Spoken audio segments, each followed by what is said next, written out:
guess who's lost? You can't talk to my girlfriend like that. What the hell's the matter with you? Please, please. Layla is as much your girlfriend as I am. She's some glorified nanny. No, she's not even your nanny. She's playing the nanny. Okay, that's enough. And if Mr. Brennan was supposed to keep me detained, you really should keep him up to date on the talking points. It was your usual shoddy work. Fun's over, you can go now. And please, do tell Layla to focus in on the babysitting, because her career of choice is going nowhere fast. Oh, I cannot wait to hear what the social worker is going to say when I tell her that she's been punked. What do you suppose she's gonna think when she finds out about your real girlfriend's predicament? I don't know what the hell you're talking about. Come off it, Vega. Come on. You know that young Jessica Buchanan can't tell whether she's Jessica or Tessica. Don't come near me. Sorry, but you want her back, and right now I am fighting as hard as I can to make sure she never comes back again. Such a commotion. What's going on? This officer has been harassing my niece. I apologize. I gave instructions you were not to be disturbed. It's all right. What are you doing over at the Lamberts? Mrs. Lambert has some information about the night Margaret Cochran was killed. I was taking her statement. Go find the super. Yes, sir. Pardon me. Could you be any more insensitive? Now, look, I'm actually glad you're here. I want to talk to you about the autopsy reports. So come on in.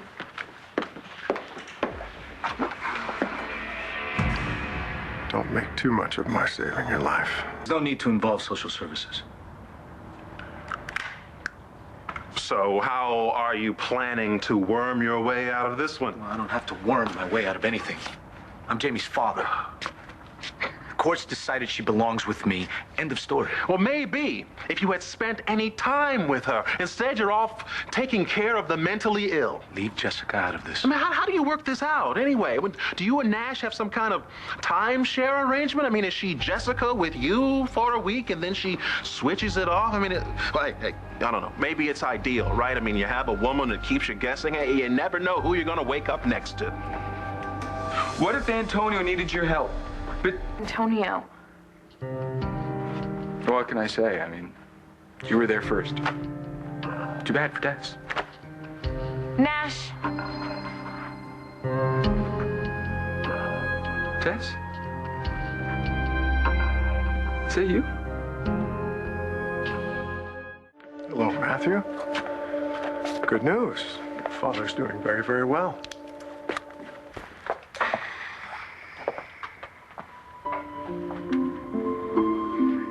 Dad, I really need to talk to you.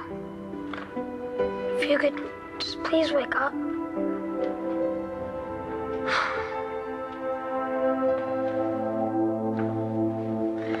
want to apologize for my behavior at the jail. I shouldn't have been so tough. You're not the one on trial. Well, if you mean that, then maybe you'll tell me the truth here. I mean, could those reports, could they be wrong? Reports? Plural? What are you two talking about?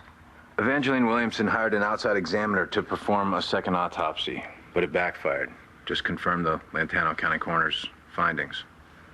Margaret Cochran didn't drown. She was already dead when she hit the water. It seems she was strangled. Oh, dear. But forensics, they make mistakes. That body was very, very decomposed. I mean, is there a way that maybe the findings have been corrupted somehow? You can hire as many outside labs as you like. Obviously, it's your prerogative, but the results are going to be the same. You sound very confident. I'm thorough. You asked me to be honest. I've never seen a case so airtight. Business, but whenever it's near Jamie, you've made it mine. Jessica loves Jamie as if she were her own child. What about this Tess? Does Tess love Jamie? Tess isn't a factor. She won't be around Jamie. You have no control over her.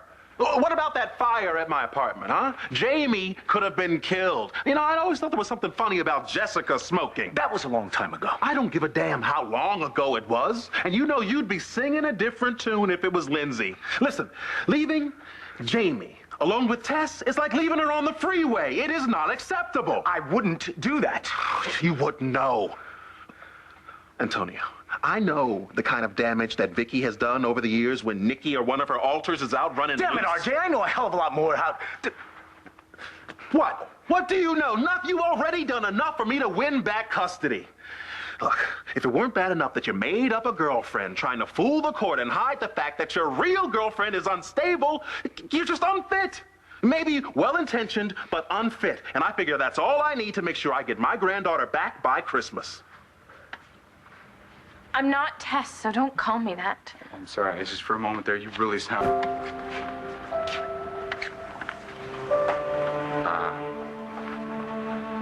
I'm sorry.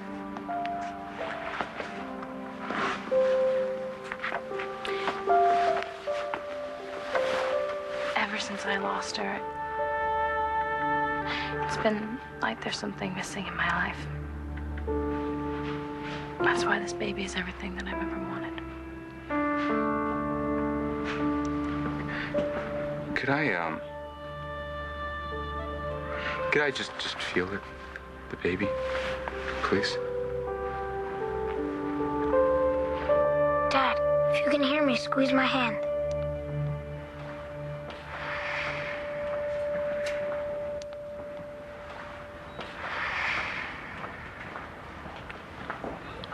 I could do better than that, son. Dad, you're awake. Do you know you almost died? Your heart even stopped. You don't think I'd give up without a fight? See?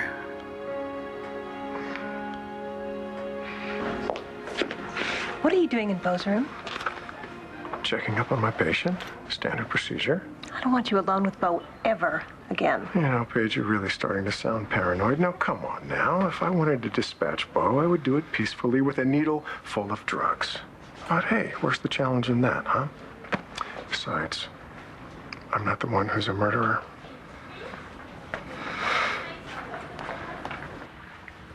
You said if Todd is convicted, you were going to go for the maximum. Is that still your plan? Mr. Manning killed his unborn child. I intend to seek the death penalty. Come on, there are extenuating circumstances here. She tortured him. She raped him. According to Todd, Miss Cochran's conveniently not around to tell her side of the story. I'm sorry, but a rookie out of law school could convict Manning with what we've got. Why are you still looking for witnesses?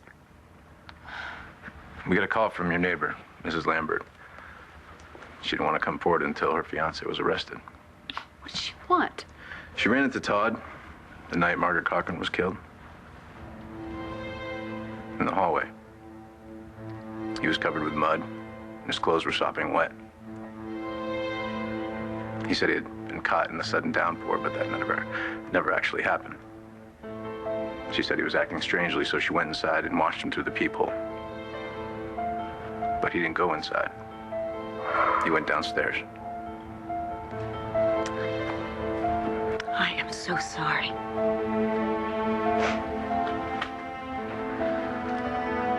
I'm afraid to have to tell you this, Miss Lord. I'm going to be calling you as a witness. What on earth for? A waitress at the palace claims that you were present the night Manning threatened to wring Margaret's neck. I have heard Todd say a lot of hateful, murderous things. Heaven's sake, I could write a book. But that doesn't mean that I am going to testify against him now. Then you'll join Mr. Manning in a holding cell until you change your mind. Good night. Hugh. Thank you for leveling with me. And thank you for standing up for me. Oh, honey, anytime. I'll always be there for you. However, I'm not going to lie to you. I hope Todd fries for what he did. Honey, I've told you I'm not going to lie to you. There is nothing I would like for Christmas more than to see Todd on the receiving end of a lethal injection. How dare you? It's bad enough what he did to Margaret and her unborn child, but what about what he has done to you? For years and years and years, he's dragged you through the mud. He's made your life a nightmare. I mean, really, do you even remember what it's like to feel happy? You know what? Why don't you go home and practice that testimony? Yeah. Why don't you do that, Dorian, and let me remind you someday how you left my children without a father. Oh, but I'm sure Spencer will be happy to step in, and the children won't have any trouble adjusting. The two men are so alike. They're both killers. It's, the bullet I removed from Bo's neck. I thought you might like to have it. Just a little reminder of how fragile life is, how suddenly we can lose a loved one, sometimes with no warning at all. Just remember, Paige, life can be taken away just as easily as it's given. Is that some sort of threat? Happiness. We could lose it in an instant. Could be today, could be tomorrow. It could be on the most important day of your life, as you're walking down the aisle, for instance. Just ask David about that one. You heartless bastard. Dad's asking for you. He's awake?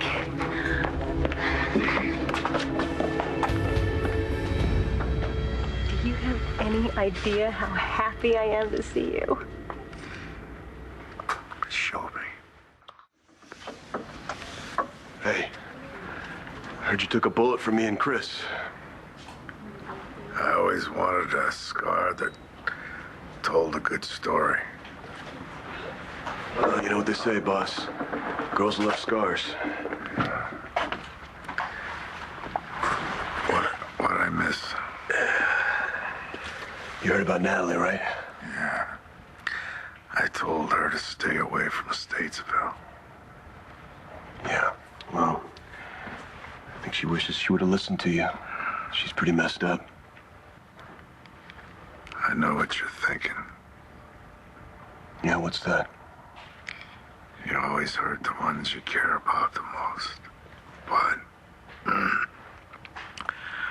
I don't see it that way. The evidence doesn't lie, Bo. You and I both know that. Hey, I'll let you get some rest.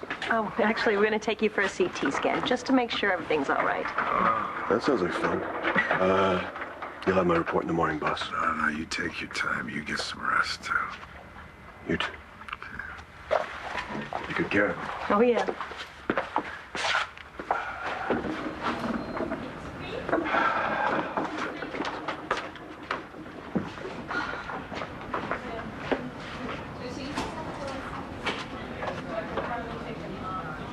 No comment. Oh, damn it, Todd, why did you do this to me? Who is it? Early Christmas caroler? Just thought I'd bring you some tidings of good joy. What has happened? I promise I won't sing. What's the matter, Blair? It's Todd. The more time that goes by, the more evidence is stacked up against him. You're not starting to doubt his innocence, are you? I am doubting everything right now. I mean, how could he kill an innocent baby? Well, you just have to follow your heart on it, Blair. I'm sure there's a logical explanation for this. You really believe that? Or are you just playing me? Because if you're that cold, you can go straight to hell.